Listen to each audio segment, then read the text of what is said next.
guys, it's Katie here with Life Mundane. Welcome back to my channel. Today we're going to be covering 10 common questions that homeschoolers get asked, and I'm so excited to share with you guys our answers, and I hope that it'll help you learn a little bit more about how we homeschool. So let's get started.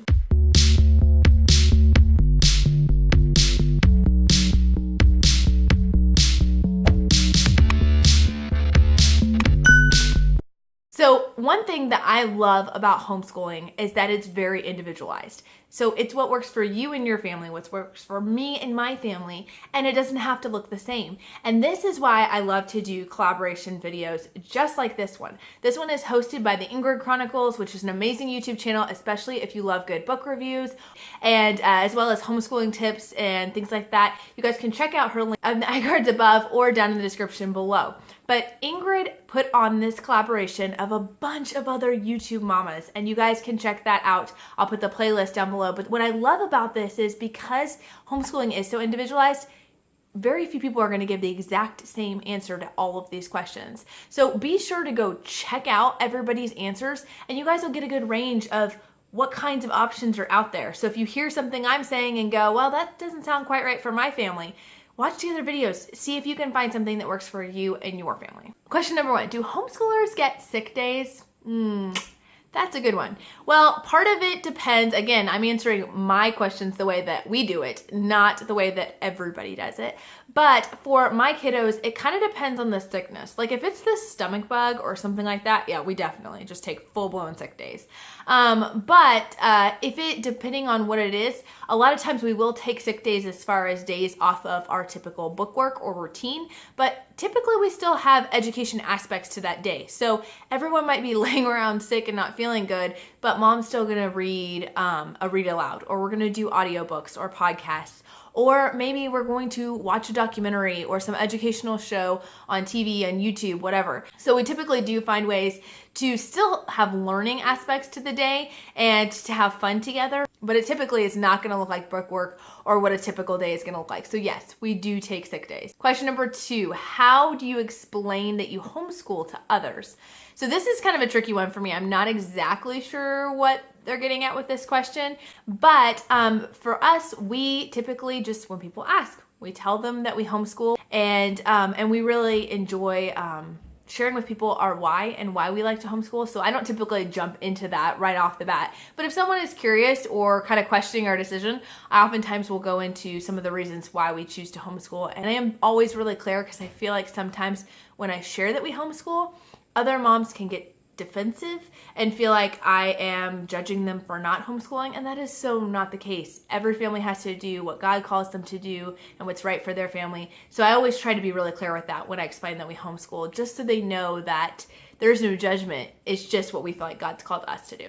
Question number 3, how does a homeschooling mom have free time?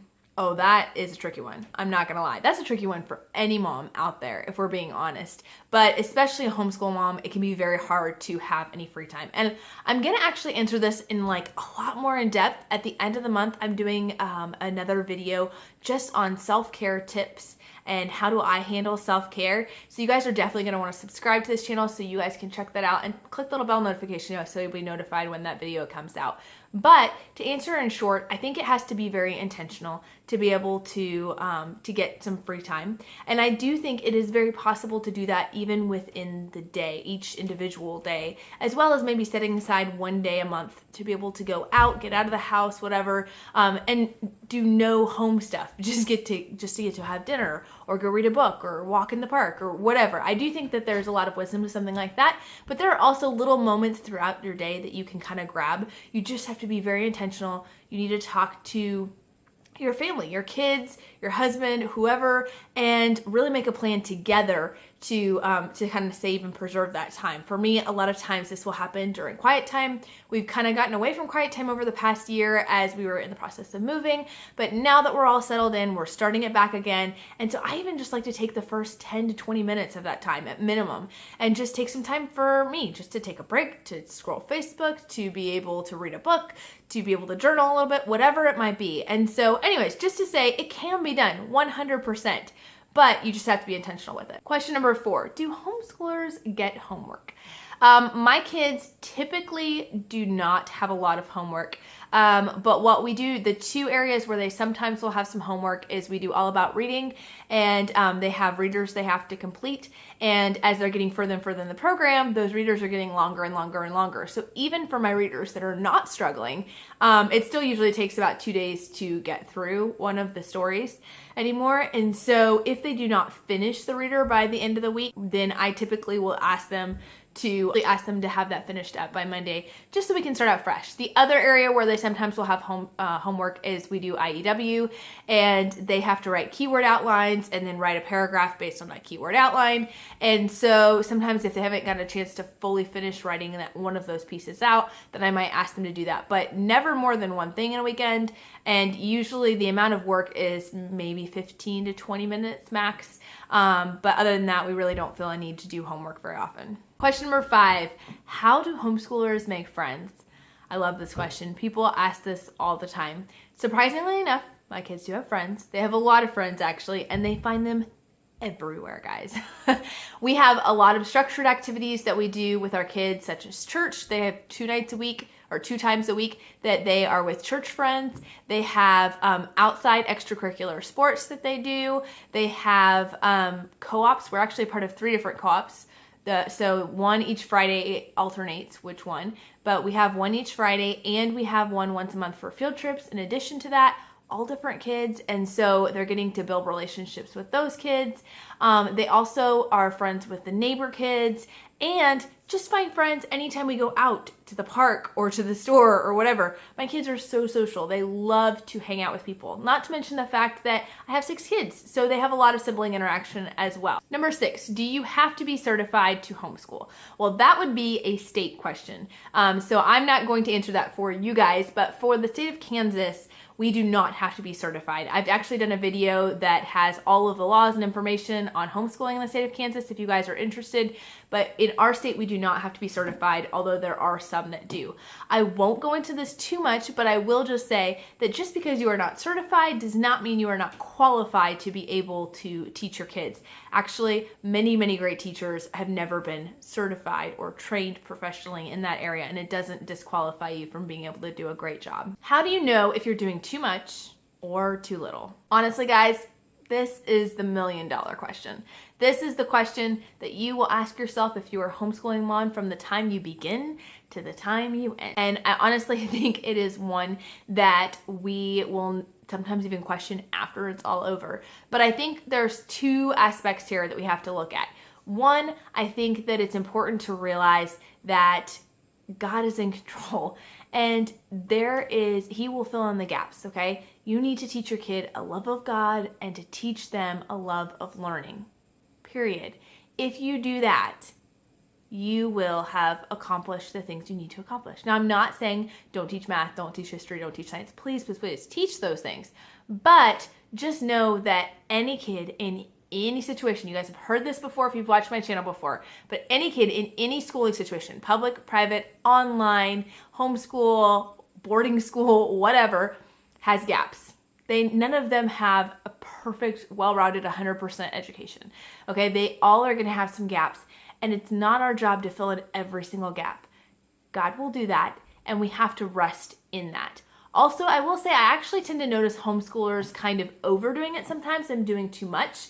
And that comes from a need of we are our kids' biggest cheerleaders and we care the most about our kids' education. And so a lot of times we carry that burden of trying to make sure they get it all in, that we can sometimes overwhelm them. So for that, how do I know I'm doing too much?